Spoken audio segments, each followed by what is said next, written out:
Hey, everybody, welcome to the Santita Jackson Show here on AM 950 Radio, the voice of progressive Minnesota. It is a joy to be with you today. And what are we talking about?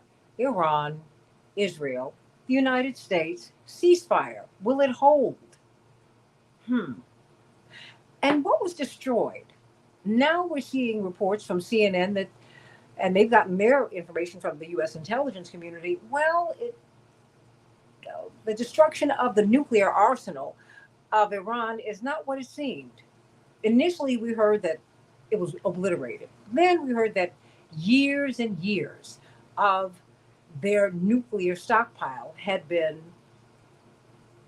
eliminated. Now they're saying, well, maybe it's months, and they're also saying that we don't know.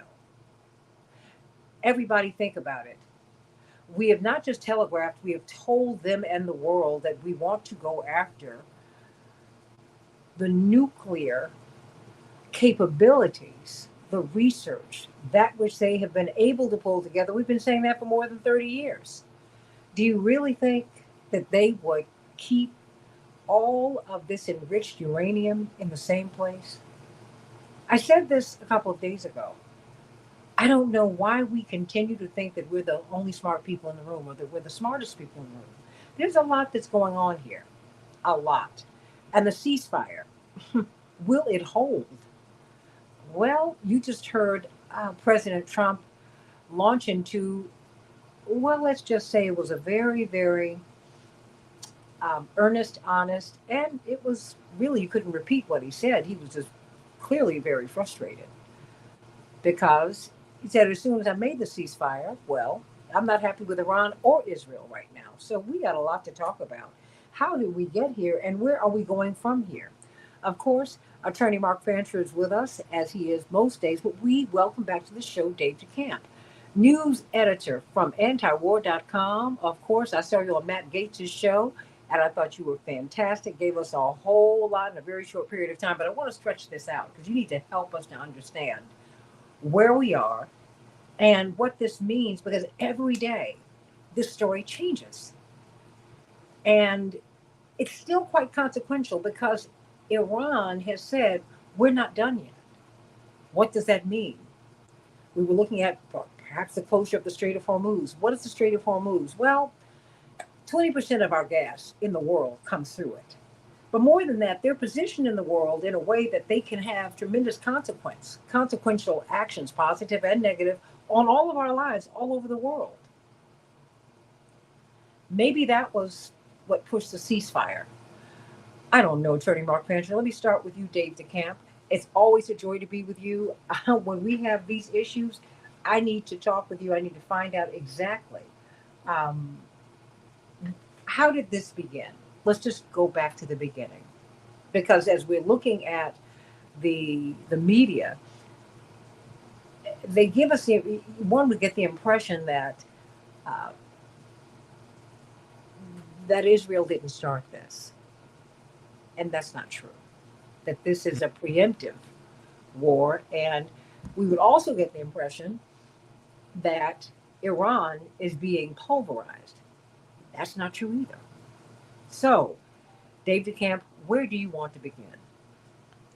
Yeah, well, with this issue, we could go back pretty far, but I think for the relevant context of what we're talking about today is that Israel launched this war um, as the U.S. and Iran were engaged in negotiations about Iran's nuclear program. Israel started attacking Iran on a Friday. The U.S. and Iran were scheduled to have more talks on Sunday. And the pretext here, according to Netanyahu, was that he was preventing Iran from building a nuclear weapon, something he's been warning about for 30 years now, yet they still don't have a nuclear weapon.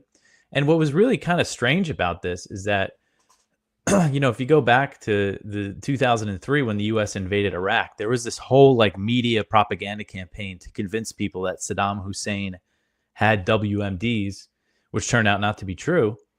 This time around, we didn't really see that. Obviously, you see the propaganda flying around, but we also had the fact that U.S. intelligence, Tulsi Gabbard, the director of national intelligence, said back in March that there's no evidence Iran is building a nuclear weapon.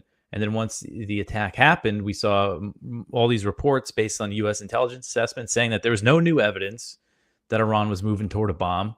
And we learned that it was basically U.S. officials were just repeating what they were told by the Mossad, by Israeli intelligence. And there just wasn't even really a big effort for this propaganda. Like, it was very clear that this is a pretext to launch this war that Netanyahu has wanted for so long.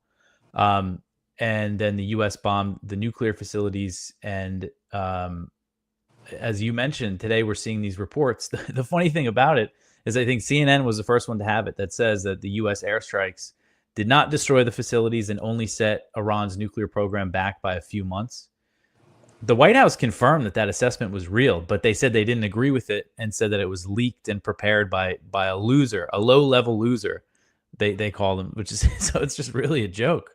But as you mentioned, I mean, like, the idea that Iran hasn't been preparing for something like this when the U.S. and Israel have been threatening to bomb their nuclear facilities for so long, when they've actually conducted covert attacks against their nuclear facilities in the past.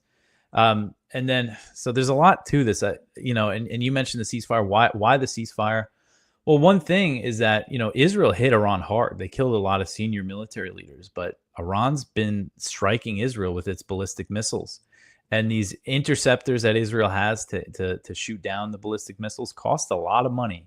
And they're running low on them and rationing them. So this is part of the ceasefire. I think Netanyahu wanted the U.S. to do more than bomb the nuclear facilities. I think it's clear he wanted full-blown U.S.-Iran war. That didn't happen for now, but the point I made on Matt Gaetz' show last night was that as long as the U.S. keeps supporting Israel, you know, this is going to happen again. You know, we're going to be involved in these conflicts and supporting the genocide in Gaza. You know, as long as that continues, you know, because you have it from these MAGA, the Trump base, who say that they're against endless wars and everything, but ending war does not jive with continuing to give Israel everything they want. You know, it's one or the other. So, you know, hopefully there is a change here. As you said, Trump seemed pretty angry today. And it did seem genuine to me, but at the same time, there's been this like deception campaign by the Trump administration to make it seem like they weren't going to bomb Iran, and then they did, to make it seem like the U.S. and Israel were at odds. So it's hard to really know what's happening or what to believe. But, you know, there are different reports, Dave DeCamp, that there is a fight within the White House. I mean, it's a Game of Thrones, where whenever you have power, that's the way it is. You have some people who are surrounding the president who want him to bomb Iran, of course, borrowing, of course, from Senator John McCain. And others who are saying, no, don't do that. Because Tulsi Gabbard is not alone, but she's being isolated now. And I guess she's trying to hold on to her job. I don't know. But it seems that there is political fallout, Dave DeCamp. When I look at Marjorie Taylor Greene, they're going after Thomas Massie. Thomas Massie has said, come on, I'm not moving. They're not alone. He's telegraphing to President Trump, this is what's happening with your base out here. Because the polls are showing that Americans don't want this. They don't want to go. They don't want to be the boots on the ground here. So what about the political fallout? Yeah, I mean, I think that's a factor here. And there has been kind of this battle, as you mentioned, between there's people like Mark Levin, if you know him, the right-wing radio host. I mean, he is just completely out there. But apparently Trump's listening to him. Yeah, well, tell us about Mark Levin. Well, you know, he's someone I haven't really paid attention to in so long. Like, I remember him from like back in the day when people still listened to radio. But he's kind of popped up recently as this big opponent of the non-interventionist kind of right-wing movement that's happening. And you see he just goes on these tirades and just not a serious person. You listen to his radio, it's just like kind of a joke to me, at least. But he was recently at the White House, you know, before this all started, and met with President Trump and said, you got to bomb Iran's nuclear facilities. He claimed that they're days away from a nuclear weapon. And apparently Trump, you know, took that into consideration. So he's a real, apparently he's got influence on Trump. And then you have the other side of it, like Tucker Carlson, Matt Gaetz, as I mentioned, who have made it clear they're very against this. And I think there is a lot of, again, Trump voters who are against this. At the same time, you see people fall in line. Mhm. Um, I see a lot of people justifying everything and declaring victory, even though it's obvious there was no victory here. And you see people patting Trump on the back for, getting a ceasefire in a war that he just started like a couple weeks ago. Um, I hope that the political, that this backlash he's getting from some people on his side is making a difference. According to people who I know who are, clued into the administration, they do pay attention to the social media. It's clear Trump wants to be liked by his base. But at the same time, I mean, he's totally in the tank for Israel, and he's got his donors and everything. And So that's a big factor, is it not? yeah, Mark Fancher, what do you make of this? What are you hearing? I actually think this is an old story because you see throughout modern history anyway a pattern where whenever you have a country that is perceived by Western imperialism to be a country that in some way is going to either on its own or through the support of other governments or through movements or through guerrilla forces or anything else somehow threaten the interest of Western imperialism, then they create a pretext for going in and trying to effect regime change or to attack them. They demonize them. And it's an old story. We've seen it with Cuba, we've seen it with Nicaragua, we've seen it with Libya, we've seen it with so many countries that are perceived to be these resources for anti-imperialism. And in the case of Iran, they are seen to be a resource, a safe haven, the backers of movements that are hostile to Zionism. And so, therefore, it is necessary to throw everything at them. And from the standpoint of the Israeli government, to effect regime change. And so, the idea that there is nuclear weapon capacity or capability or potential in Iran becomes the pretext for going in there and attacking them. And beyond that, even if Iran had the potential for developing a nuclear weapon, there's also this subtext that's present in this ongoing scenario where Western imperialism has always been of a mind that the only countries that are to be in possession of nuclear weapons are those who are Western imperialists.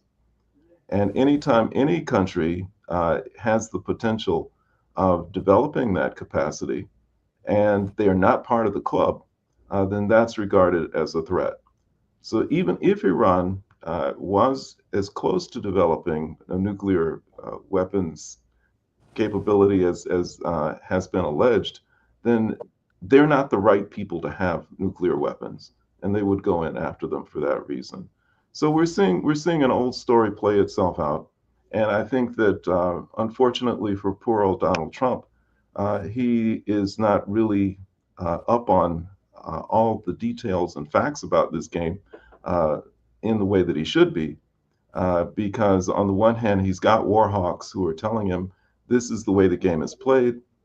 This is what's in the interest of imperialism, in the interest of Zionism. You go in there and you effect a regime change, but at the same time, his heart is with those who are isolationists, to use their word, people who don't want to get involved in any further foreign conflicts, people who say put America first and all of that, and he's torn. But we see which way he's moving, and personally, I think that the only reason that he was persuaded to drop these bombs was because of some clever psychological manipulation, where basically those who wanted this to happen appealed to his insecurities and said that unless he did this, he was not going to be seen as the tough guy that he always wants to be and that he wants to appear to be, and that this was more an ego thing than a policy thing or an informed analysis? Well, I first want you, Dave DeCamp, and then you, Attorney Fancher, to speak to Linda Seltzer. Linda, I'm so glad that you've tuned in today because she feels that I think it's important on this platform for everyone to be heard. And I want you to know that you are going to be heard and respected, even as I disagree with your position. She feels that we're spreading misinformation. She says, no, this is not a pretext. Iran didn't have the potential for developing a nuclear weapon. Iran was verified to actually have enough 60% nuclear grade material to produce 10 bombs. They were going to have 10 bombs by the current time. This was well known by anyone who learns the facts. Um, and so. Well, I do have a question for that.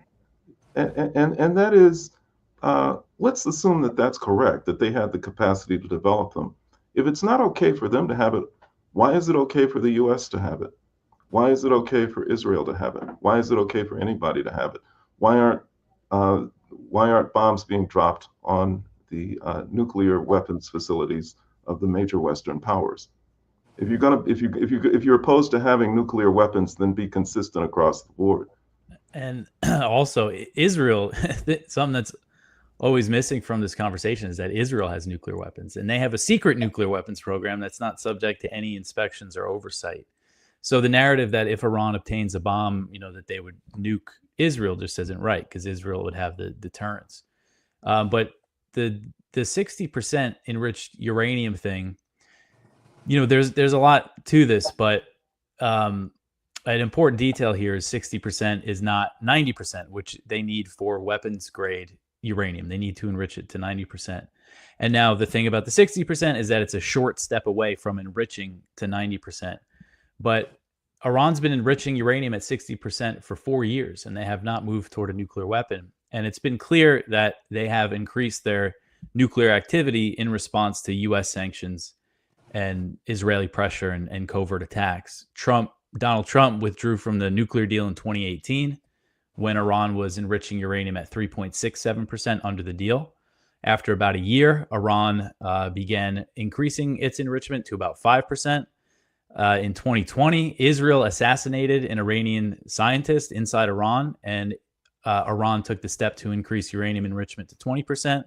And then in 2021, Israel set off a bomb in an Iranian nuclear facility, and in response to that, they went to 60%. So they want there to be consequences for the U.S. sanctions and for Israel's attacks. And we could debate whether or not that was a smart strategy in the wake of this war now. But it's very clear, Iran has had, the fact is that they've mastered the nuclear fuel cycle. If they want to build a nuclear weapon, they have the capability. And we could debate the timeline and everything. But they haven't taken that step. So that is just the reality. They have the capability to do it, but they haven't done it yet, according to the U.S. intelligence. So I think it's clear that it was a pretext. And before the bombing, Iran made it clear that they were willing to bring those uranium enrichment levels back down as part of a deal with the U.S., but the U.S. demanded zero enrichment. So that was that. No deal. But what was the pushback on President Obama's Iran deal? Oh, well, there's a lot of pushback. I mean, Israel was... Why? Yeah, I mean, because it's clear. I mean, my opinion is that there's a lot of pushback from the Israel lobby, and of course the Republicans who are Iran hawks. Is that Israel did not want the U.S. and Iran to build friendly relations because, as Mark said, this is Iran supports Hezbollah. They have supported Hamas, and they were allied with Bashar al-Assad in Syria. And in order, this, I don't know how far back I want to go, but in the 1990s, the neocons, they drew up this plan basically for Benjamin Netanyahu called the clean break strategy, which was essentially, instead of making peace with the Palestinians, you go after the countries that are hostile to Israel because of the occupation of Palestinian territory. And there you have, at the time, Saddam Hussein was a big one, and Hezbollah in Lebanon. Mm-hmm. And Iran is, a big supporter, obviously not a supporter of Saddam Hussein, but a supporter of Hezbollah being, the big one. So if the U.S., so essentially Israel didn't want the U.S. and Iran to have good relations. They want the U.S. to help push back against Iran and fight their allies and keep the pressure on them. That's my belief, at least. Well, I mean, but I don't think that you're off. I mean, because we can talk about Hezbollah and Hamas. They have been supporters, Iran has, of the Palestinians and whoever purport to represent them. And I think we need to establish that, because it seems, North Korea, they support the Palestinians. I mean, it seems like the people who support the Palestinians are the bad guys. And Linda said that, that Israel is responsible, but Iran is not. Yeah, I think that gets to the very heart of the issue, because there is this belief among many, because of propaganda by Western imperialism, about who's bad and who's good, who's responsible and who's not.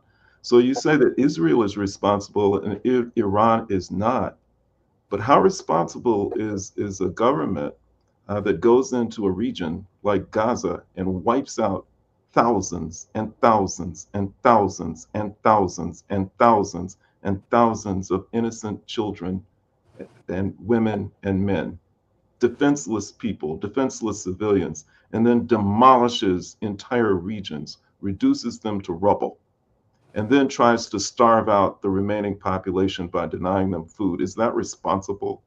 So it really depends upon your perspective and where you stand, and whether you really appreciate and value the lives of everybody, as opposed to just the people who are favored or who live within the confines of imperialist countries. Well, and Dave, you were about to say? Let me know. I was just going to say, to bolster the point there, look what just happened yesterday. Iran fired missiles at a U.S. base in Qatar in response to the U.S. bombing Iranian nuclear facilities. And they told the U.S. ahead of time to avoid casualties. And this happened before, when Trump assassinated Soleimani. So if Iran is so reckless and destructive and suicidal, why would they, have done a limited response like that when they really could have killed Americans, use their missiles to really do some damage? So it kind of goes against this narrative that, Iran, if they got a nuclear weapon, they would just, destroy everything that they could. And President Trump thanked them. Yeah. Well, I was trying. So you got to help me to understand what's going on here. I know maybe that I'm wondering if I'm fumbling in the dark. I think I am. I mean, it's tough to know really what's going on here. Because from day to day, I don't know what's happening. I mean, the ceasefire, I'm trying to figure that out. Will it hold? Why now?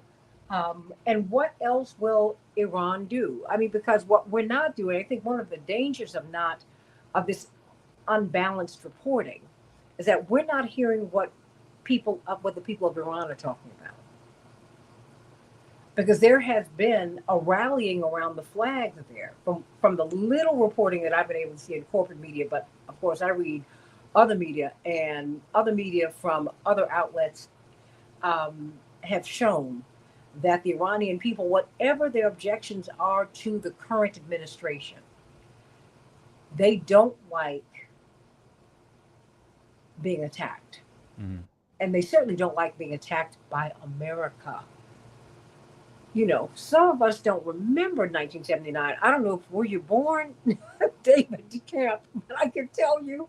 Well, I can tell you. I remember when the U.S. embassy was overtaken, when they had the coup. I'll give you another piece that you can even talk about. My mother was in Lebanon with Yasser Arafat, and it was Thanksgiving, and he said, "Wait a minute, don't leave yet." My mother, he talked to the Ayatollah. The Ayatollah said, "Mark," and I've shared the story with you before. And my mother was there with the Women's Auxiliary Group of Operation Push, which preceded Rainbow Push. He said, "I will release all of the hostages to her if she comes to Tehran." When I tell you President Carter was burning up our phone lines. And my Wow. father's scared to death because he's home with 5 kids. And even though my parents had help, he was honestly very frightened for my mother. President Carter is telling him, get her out of there. It is dangerous. She wasn't in Tehran. She was in Lebanon. Do not let her go. My mother was saying they really, they want to release these hostages and they're willing to release them to black people. Remember, well, long story short, my father said, come home. This is, the president has said, come home. I don't feel good about this because we know we're watching. This is how Ted Koppel's superstardom was launched, right? Well, remember they released the black people and the women? They said, as you remember that, Mark, Yeah. tipping the hat to imperialism. He said, you understand what it's like to live under imperialism. That is why they did that, Dave. And, Mark, and, and can I add, I think people also forget how much misery was caused by the United States uh, to the people of Iran before the current government was in place. The Shah of Iran was installed by the CIA, and this man was one of the most brutal, vicious people that ever presided over any regime, caused misery for thousands and thousands of people in Iran. And so much so that it would have been understandable if they had risen up and engaged in a mass campaign of death against anybody who supported the Shah of Iran. But what they did instead was to stage a revolution in the way that revolutions should be waged. And that is that millions of people came out, most of them unarmed, and just through the sheer weight of the power that they wielded just by the popular will, were able to drive the Shah out of the country. Uh, it wasn't a guerrilla war. It was just millions of people coming out and saying that we will have no more of this. And then once they take power, then what they do is, as Santita mentioned, is that they look at this situation through the eyes of the oppressed. And they say that we've taken these hostages, in the US Embassy, a country which has been the cause of so much of our misery, but we're able to be discerning enough. We're able to distinguish those who cause us oppression and problems from those who are oppressed themselves. And we're going to release the Black people and the women because we recognize that and we stand in solidarity with them. Um, Many of us may not understand the Islamic tenets that they subscribe to. Many of us may not understand the lifestyle that is very much a part of what uh, life in Iran is like. Many of us may not understand the fact that they oppose the genocide in Gaza. Many of us may not understand many of those things, but we have to recognize that at the bottom of all of it is the combined experience of a country that has, over the generations, suffered a great deal and which is finding its way, as it sees it, to a place that is just for humanity. And I think that when you compare that with the actions of the state of Israel, specifically as it relates to Gaza, then it becomes pretty clear that the equities of this situation trend more in one direction than they do in the other. how is this playing? Well, let me go back to President Trump for a moment, because Dave, Dave DeCamp, he seems so angry. He said, I've negotiated this ceasefire, and you all broke it. What are you doing? I mean, I cannot separate this, quite frankly, from the threat to shut down the Strait of Hormuz. I just because that would throw the world into chaos. Well, certainly the Western world. Let me put it that way, right? Help me to understand what happened with the ceasefire, because he had spoken with Iran, he had spoken with Israel, and he had worked it out, right? according to the reports. What happened? Yeah. So based on what I've gathered, Trump made the announcement, which kind of surprised everybody, and he made the announcement while Israel was bombing Iran pretty heavily, and then they even ramped up the airstrikes even more than that. And when you saw Trump talking today, he mentioned that he was complaining about Israel doing that, about them, because essentially what he said is, essentially a ceasefire in 12 hours. And so he said, it was wrong of Israel to kind of bomb Iran as hard as they did then. And then Iran hit back, and they actually hit back pretty significantly. It seemed like they fired a few waves of ballistic missiles that struck in southern Israel. And then it looked like the ceasefire went into effect. Again, this is based on the timeline just from the reports and what Trump said. And then Israel claimed that Iran fired another missile. Iran has denied this since then, so this was after the ceasefire was supposed to go into effect, and then Israel sent out some fighter jets that were going to go bomb Iran, and that's when Trump was furious because he's saying, oh, they fired one rocket, it didn't hit anything. Why are they going to go bomb Iran again? And then apparently he spoke with Netanyahu right after he spoke to the reporters and said the F-bomb about what was happening, and got Netanyahu to limit the attack. They just hit like one radar system in Tehran or something. And as far as we know, as of this interview, as we're talking right now, it does seem like since then the ceasefire has held and both sides have basically confirmed it. But it's tough to say. Things could be completely different in a few minutes the way everything has been going. So hopefully the ceasefire holds. But again, I really don't think we're not out of the woods here, because it's very clear that Israel, regime change is the goal here. Why? And as I mentioned, that stuff with Israel, this is Netanyahu sees this as his opportunity to get rid of this Iranian government. But wait a minute, and put who else in? Someone create a. It doesn't matter. It doesn't matter for Netanyahu. Sink the country into chaos like Libya, just destroy the country, shatter the country. That's what they want in Syria as well. They're happy Assad is gone. They prefer this guy Jilani, who was the founder of Al-Qaeda in Syria. But they still just want like a failed state that can't threaten them so they can invade and take more territory. And with Iran, I think that they would prefer just a failed state that's broken apart. I think that's the reality. People say, and from an American perspective, these are, the regime changes in Libya, Syria, these are failures because they destroyed those countries, Iraq, obviously. But to Israel, these are successes. I think that's the way Netanyahu thinks. And it's also about his political survival. He saw this as the opportunity to take out Iran, the head of the octopus, as he calls it.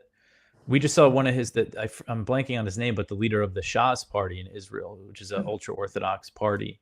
He just said yesterday that October 7th saved the people of Israel because of... What do you mean by that? He means it, justified all this military action that Israel has undertaken, taking out, they didn't take out Hezbollah, but they certainly neutered Hezbollah in Lebanon. And the regime change in Syria and the destruction of Gaza and the expansion of settlements in the West Bank, everything that's happened since then, that's their October 7th is their justification for all that. It's pretty depressing. It is depressing because now, quite frankly, the whole narrative is flipped. What's so painful to watch is the goodwill that the Jewish people have been able to build up over the past 80 years or so. We see it being diminished day by day by day by day. Now you see, you have people like Marjorie Taylor Greene and Thomas Massey and others on the right who are saying, you know what, we don't need to give Israel any more money. You're hearing Bernie Sanders now come around to that point of view. You're seeing the right and the left begin to come together, and not on anti-Semitism, because this is about power, everybody. This is not about someone's religion, really. This is about sovereignty. This is about land, and who has a right to the land and all the resources on the land and around the land. That's what this is. This is a power fight. That's what this is. And so, I mean, I need you to help me with this because you said, a lot of this, the linchpin is Israel in all of this. What do you mean by that? I mean, because now you have, I'm beginning to hear a drumbeat of people on the right and the left who are saying, you know what, they're beginning to distance themselves from Israel. And what does that mean? What will that mean? Yeah, well, I think this is another factor in Netanyahu's actions. He's very tuned into politics in the U.S. Yeah. I bet I think I've heard that he reads the New York Times before he reads any Israeli Well, newspaper. come on, he was raised here in part, Yeah. So, I mean, the U.S., he knows the U.S. Yeah, and he knows that he needs the U.S. support to do what he's doing. And I think he's aware that the support for Israel is really dropping, especially among young people. If you look at polls, it doesn't really matter your political persuasion. It was, historically more of a left-wing thing in the U.S. to be skeptical of this U.S.-Israel relationship, but that's really changing. So I think in the long term, Israel's in trouble when it comes to this unlimited support from the U.S. And I think that's something Netanyahu is aware of, and why he sees this as like his last chance for the war with Iran. But as I said, like Israel kind of being the linchpin, obviously there's other factors and motivators for the U.S. to be involved in these wars in the Middle East. Just the military industrial complex, the profit, when the U.S. fires all these missiles into Yemen, that really heavy bombing campaign that Trump conducted just a few months ago, where he slaughtered hundreds of civilians. People make money. What we see as costs and expenses is profits for people. But the other major factor is the U.S. support for Israel. We hear the narrative that Israel's our greatest ally in the Middle East. But the fact is that the U.S. is allied with all the Arab countries around it. That's where all the U.S. military bases are. And if anything, the relationship with Israel strains those relationships. So this idea that we need them in the region just isn't true. And it creates hostility toward us. And by backing what Israel's doing in Gaza, by backing their occupation of the West Bank and the expansions of settlements there, it creates more conflicts in the region and keeps the U.S. there. I mean, that's one of the reasons why Trump stayed in Syria. If you remember, in his first term, twice he announced he was going to withdraw from Syria. And everybody kind of jumped onto the fact that he said, oh, we're going to stay for the oil, because it's kind of a ridiculous thing to say, even though, that's certainly another factor that motivates the U.S. They're just not supposed to say it like that. But another thing he said was, oh, Israel asked us to stay. Israel wants us to stay in Syria. So as I said, this whole MAGA, America First movement, get us out of the Middle East. I know a lot of people in that movement who really want us to be out of the Middle East. Yeah. But it just doesn't compute with also supporting Israel and giving them all this military aid and support. But you begin to see that support begin to fall too.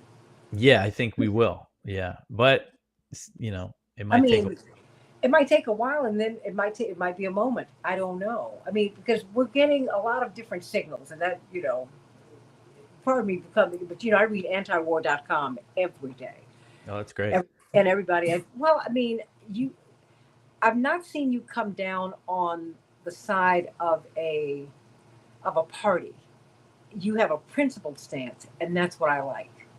Because to me, I've seen people who, quite frankly, I've seen warmongers on the right and the left. And that never changes. I'm looking for a change, period. And that's why I watch Tucker Carlson. I watch Matt Gaetz. I watch these shows every day because, quite frankly, they're resonating with something in me. I might not agree with them on many things. I agree with them on that. Because I'm looking at children. We're collapsing the Department of Education, Dave DeCamp. We're trying to figure out how to educate people less, not how to educate them more. You saw with COVID, our children don't have access to the internet. They don't have computers. All this money that we're giving away, we can't do this. We can't afford it. And now I've got the Secretary of State, Marco Rubio, who's saying, well, it's irrelevant What did he say? It's irrelevant whether, what is it, whether Iran wanted nukes. Yeah, yeah. Now, hold on. You, of course, I went to antiwar.com and I got that information because I get their headlines and I get all these stories and go, are you serious right now? What was he talking about? What are we doing if it's irrelevant? What did he mean by that? Well, he says, because he was asked about the U.S. intelligence that said there is no evidence Iran made a decision to build a nuclear weapon. And he said that's irrelevant. And his argument is that they have everything they need to make a nuclear weapon. But as I said earlier, like that, they have a nuclear program, like they have the know-how how to do it. You know, it doesn't matter if they have 60% enriched uranium or not. You know, the idea that it's irrelevant whether or not they're actually building a nuclear weapon when this whole war is based on the idea of preventing them from making one. I mean, it is just kind of breathtakingly absurd that, you know, as I said, it's like, it seems like there wasn't much effort here for the propaganda. Because then in that interview, he went off on this other tirade about all this stuff Iran has done in the region and all these groups they support. But, you know, again, you're saying that this war is based on preventing them from building a nuclear bomb. So it's certainly relevant whether or not they were doing that. Well, help me to understand this, because I mean, more going at poking the Iran bear to me was not smart. They're part of BRICS. They signed a strategic agreement with the Russians, like China signed a strategic agreement with the Russians. You're not just poking Iran, you're poking the people with whom they're allied. Mm. Even if they're kind of standing back and waiting, they do have a dog in the fight. And now you've got the former prime minister and the former president of Russia, Dmitry Medvedev, who has said, you know, hold on. What did he say? He said that there's countries willing to give Iran nuclear weapons, and Trump had a big response to that. And then Medvedev kind of walked it back, saying, you know, Russia's not going to do it because we're a signatory to the non-proliferation treaty, but other countries might. And yeah, I mean, that is a big factor. And I think that's kind of the worrying thing is like the proxy war in Ukraine is still raging. Yes. We see all this, the war drums beating for China. I mean, Pete Hegseth was recently in Singapore and saying that the U.S. was ready to fight China if they invaded Taiwan. I mean, this is insane talk. This is crazy talk. Because at least with Russia, like they're not threatening to fight Russia directly. Mm-hmm. China, they're saying that if they invade Taiwan, the U.S. will fight. And China has, you know, they don't have as many nuclear weapons as Russia, but they have a lot. They have a few hundred. And they have 1.5 billion people that they tell us about. Yeah. We're 340 million, and many of us are not fit enough to join the armed forces, right? Yeah, and we would be like way stretched out trying to fight them over an island right off their coast. So what's worrying here is that it shows like the war machine, and this is something when we talk about the big picture, I really do think a lot of it just comes down to the money. Like there's just this industry to sell weapons. There's an industry in Washington, these think tanks that are funded by the weapons makers and foreign governments, an industry to justify, you know, and they're the ones justifying the wars, and, you know, the think tank people and the experts you see on the news networks, you know, that the narrative dam is kind of breaking because of all the different media now, but there's still just this machine that's just like on this path that, like, the fact that we would even consider backing Israel's attack on Iran and bombing Iran, potentially starting a war with a country that has a population of 90 million people, something Ted Cruz was not aware of.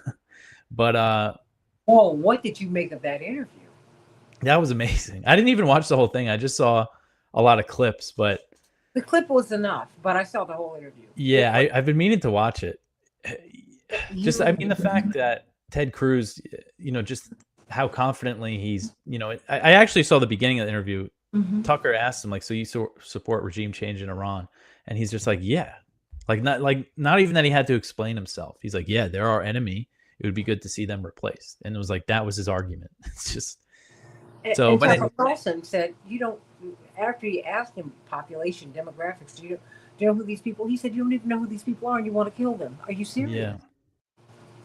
Yeah, and plunge their country into chaos. Yeah. That is Wow, this is a whole lot. I mean, and that's why I keep going back to. I mean, at the same and while this is happening, as you mentioned, we've got the war in Ukraine, which is still raging, which is our proxy war. We also have Gaza, that is ongoing. Mm. People are getting killed there every day. Is Yeah, this I, taking I it off the saw table? Okay. I saw a comment from one of the viewers saying, when is the genocide going to end in Gaza? And like the very sad truth for Americans is that the only thing that can stop it is if the U.S. cuts Israel off. I mean, President Trump is the one with the power Hmm. to stop it. I mean, that's the only way at this point that it will end. But And you mean cut them off? What would that look like? I mean, what would it look like? It could be tough if a president wanted to do it. Congress might be able to pull some strings to make the weapons continue to flow. But the fact is that Israel's military is entirely reliant not just on weapons and equipment, but also maintenance from the U.S. and spare parts, and like their air force would be grounded in like a few months if the U.S. cut off that support. So they wouldn't be able to do this. And according to Haaretz, the Israeli newspaper, since October 7th, the U.S. has paid for 70% of Israel's military war-related spending. And that doesn't just include operations in Gaza, also Lebanon, Syria, the West Bank, and now Iran. 70%. So the key to stopping this is the U.S. making Israel stop. And that can be done just by cutting off the weapons. But what is America getting out of this? I mean, are they the hegemon? I mean, what are we getting out of? Because America doesn't do anything without we're strategic. We don't go to war in countries unless there's something that we want from within the country. Yeah. I mean, come on. I mean, so well, what are we getting out of this? In this case, I do think it's more like the Israel lobby here in the U.S. that, because it doesn't make sense, even from the hegemon perspective. As I said, it like hurts our standing in that part of the region where we have all these bases in these Arab countries, and the Arab leaders are essentially all, puppets anyway. The monarchs that were put in power, by the British and everything. But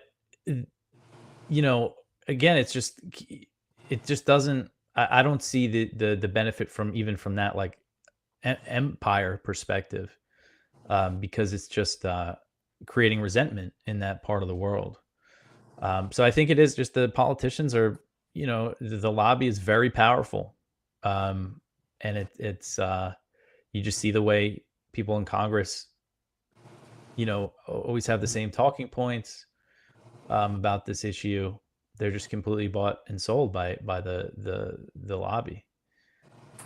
Well, I want to thank I want to thank Miss Seltzer, Linda, for she's been quite vocal, and I appreciate it. I disagree with her perspective, but I'm so glad that you've been here today, and I'm glad that you really felt that we were worth your time. That having been said, Linda Seltzer represents a point of view. She says Iran is not responsible, Israel is responsible, and she really feels that we are beating up on Israel, pretty much. Just to kind of put this in perspective, I don't think that is true. But Dave DeCamp, for people who do believe that, who feel that way, what say you? Well, I know people that feel that way in my own personal life. And, a lot of the accusation, is that I'm like, often get called like anti-Semitic because I focus a lot on Israel, which is just absurd. I mean, anybody who knows me knows that that's not true, but that's the smear that people lob at you. But the reason why we've been focusing so much on Israel is, again, because, I mean, look at just happened in Iran. Israel led the U.S. into a war. And the U.S. is helping Israel commit these really horrific atrocities. So this is all very relevant. And I mean, certain things people just have to understand, like about the region. I mean, Iran is not a threat to the United States. I mean, even if they built a nuclear weapon, a uranium enriched nuclear weapon, they wouldn't be able to fire it at Israel or the US. That it would take another few years to turn it into like a small enough warhead to fit it on a missile. And so, it's just this narrative that they're a big threat is just completely phony. I think it's very clear that if the U.S., we had a nuclear deal with Iran, lifted the sanctions, because a lot of the other thing people point to is their chants, death to America, death to Israel. And that's essentially the justification for this war is this phony claim about their nuclear weapons and then chants that they say. And obviously we talked about the history a little bit with the U.S. installing the Shah and everything. So there's a history, there's a reason why there are those chants within Iran. But the fact is, if you lift the sanctions and you start trading with Iran, that's the path toward peace and cooperation. Because a lot of the propaganda of the ruling government in Iran is based on this idea of a hostile West and a hostile Israel, which has now been completely reinforced by this bombing campaign. And as you said, there's the rally around the flag moment happening in Iran, the government. And I see that from there's these NGOs that the US funds that are very critical of Iran.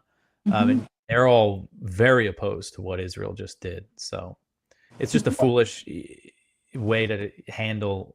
If you are worried about Iran, this is a very foolish way to go about. And we've also given them every incentive in the world now to build a nuclear bomb if they want to. You hear what you took the words right out of my mouth. Yeah. I mean, because Gaddafi, okay, once he gave up the ghost, once Saddam gave up the ghost, well, they got killed. Yeah, and who's sitting pretty right now is in North Korea. I mean, but why won't Israel talk about their nuclear arsenal? They're a nuclear power. Mm-hmm. Why won't they talk about it? Why won't they disclose that? Yeah, I guess they want it to keep it secret. They don't want any oversight on it. They want it to be a Jonathan Pollard, the greatest traitor in American history, took the information from the United States. He took it over there to them. I mean, it's the biggest open secret in the world. Yeah. And he's living over there now. Free. Yeah, didn't Trump let him go? I don't know who let him go, but I remember he was let go and he was released back there. Not into the United States, but I said, what is this? What is the path forward to your way of thinking? Have faith in God and pray a lot and, stay close to your family. When it comes to changing these big things, it's hard to say. I don't know. I mean, from our perspective, we appeal to a lot of people on the right, and we seem to be making headways. And I mean, just keep, we're just going to keep telling the truth and hope that it changes things. But when it comes to these atrocities, as pointless as it may sound, I also think it's important to call and contact your representatives, and because it does seem like in the social media age, they are a little more aware of stuff like that, so, hopefully that makes a difference. I think in the long term, we're on the right side of, our view will become more prevalent, and Israel's in trouble when it comes to long-term support, but it's tough. What's happening right now in Gaza, it's so horrific. It's just like, it does feel pretty helpless. And well, no, you can't deny it. I mean, the fact is, Gaza has been happening for 70 plus years. It's just been exacerbated over the past two years. But this is not new. I just know that the Israeli people are better than this. And they need to be better than this. And they need to be challenged to be the best that they can be. And that's all there is to it. What is happening in Gaza is unsustainable. What's happening right now, having the world on the verge of a nuclear holocaust, because we're much closer to nuclear holocaust than ever. Dmitry Medvedev said, look, somebody could give them nukes. And the evidence has shown that the people of Gaza have been bombed so much that they have had the equivalent of several atom bombs dropped on them. And, Linda, with all due respect, I hear what you're saying. You're telling me that, you've admired Reverend Jackson, and I appreciate that. and you feel that I'm saying something that is in his name, well, I speak for myself. But I am part of the tradition of Reverend Jackson and Reverend Dr. Martin Luther King. And what's happening to the Palestinian people is a shame. It is sinful. And they must be made whole. They must be made right, period. I believe that Palestinian justice must come. And Israelis should have security. They're married to each other. Lions and lambs have to lie down together. I am a committed Christian and an educated one. I'm not a passive Christian. I am Christian. And I've been told that there is a place for me at the table in the presence of my enemy, because my enemy or my opponent is God's child too. So that's all there is to it. I'm going to continue to be prayerful, but I want you to know I'm not doing anything. I'm not saying anything that my father wouldn't say, I don't think. And I know, and I've lived long enough, Linda, to know how the Jewish community came after Reverend when he stood up for the Palestinians who were non-entities in the United States at that time in '79. There was a no-talk policy. You could not even mention their names in public discourse. And he was called an anti-Semite. Probably the biggest opposition force to both of his campaigns, Rabbi Meir Kahane and the Jewish Defense League. But did all Jewish people feel that way? No, absolutely not. But he's taken his hits on this. And I've taken my hits. I've been put off 1 or 2 radio stations, but I'm going to stay right here on this point. Because you must make people whole, and you have to stop treating people like they are children. You cannot treat the Iranian people as if they don't matter. You cannot act as if there are not 90 million of them. You can't act as if that it's okay to kill their scientists, to kill people. And the bombings that we're seeing in Israel, they've been happening in Gaza. Gaza has been leveled.